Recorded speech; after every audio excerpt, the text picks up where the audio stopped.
Hello and welcome, I'm Kara the Scrivener, and today I'm going to be coming out with a kind of really chill TBR, kind of way too late, so I'm currently reading TBR, so we're going to be jumping right into it. These are both the audiobooks and the physical books that I am planning / are reading in January. So to begin with, we have, that was heavier than I thought it was.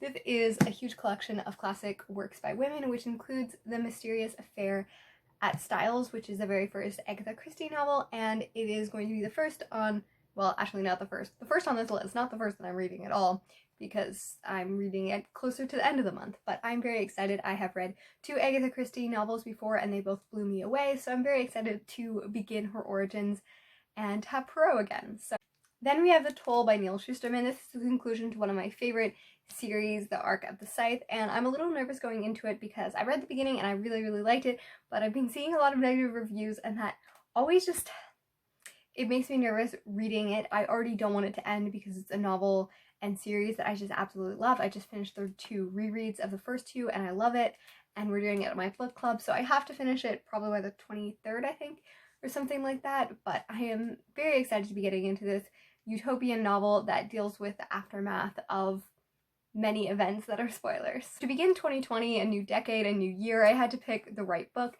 So the first book that I picked up this year was The Great Gatsby by F. Scott Fitzgerald, an underappreciated book of the 1920s that has since become a staple of high schools everywhere. I read it when I was in grade 11, but that has been quite a few years now, so I was very excited to pick it up and underline it and analyze the heck out of it again. Very much appreciate it. I have finished a few books already, I think 6, but this will hopefully be a book that I finished in January, or I'll just spend it throughout the year and read a little bit because I love it so much, but it is very short.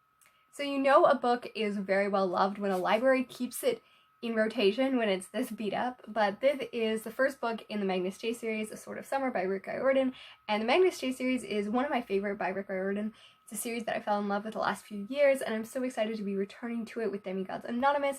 We have Kara as a co-host. I'm very excited for the beginning of March when we're going to be talking about this.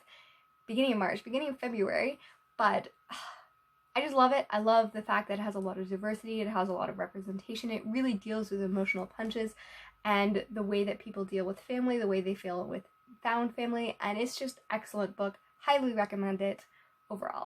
I am so excited about this book. This is Good Omens by Terry Pratchett and Neil Gaiman. I read a ridiculous amount of Neil Gaiman for not being one of my favorite authors. His works are hit and miss for me, but I've never read Terry Pratchett and I've been meaning to for a really long time. I've been wanting to read this book for years and my library did not get it until the TV show came out, which I'm a little bit bitter of.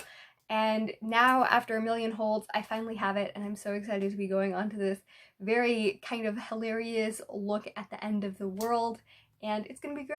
Split Tooth by Tanya Tago is a nonfiction that is set in Nunavut and explores her own experience in the Native community there and just what it means to be Canadian and the different identities and stuff. I'm not exactly sure what it is, but I've heard it's really good. Even when signing out like 8 books, the librarian was specifically like, this is an amazing book. I'm so glad you're reading it. So I'm so excited to really dive into this and read more nonfiction, especially books that look at the different communities, especially that need more representation in Canada. So this is going to be excellent. Lovely War by Julie Berry is a historical fiction that has been highly recommended across the board. It has an influence of Greek mythology because it's narrated by Aphrodite, who is explaining why war and love go so hand in hand, you know, of course, because of their affair always in mythology. But I'm very excited. This has been really recommended across the board. Call Down the Hawk by Maggie Stiefvater. This is a sequel series to The Raven Boys, and I'm so excited. It follows Rowan and his brothers, and I'm so here for it. I love the series. I love the fact that I read all of them again just in anticipation for this book, and we had the same narrator from all of the rest of the books, and I'm ready for this.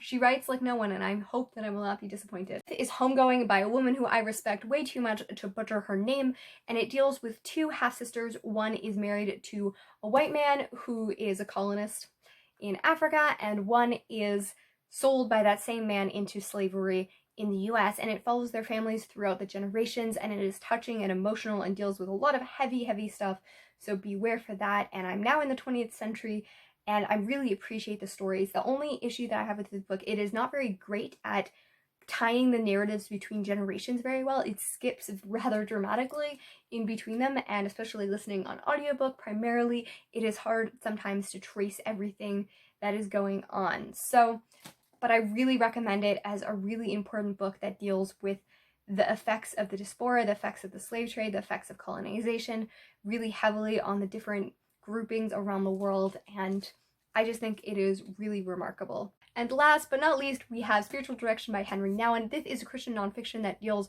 with spirituality and psychology and the combination of why relationships is really important in a Christian walk, and I'm really appreciating it. It's by a Catholic monk that is now dead, but was really influential in the 20th century, and I really appreciate this.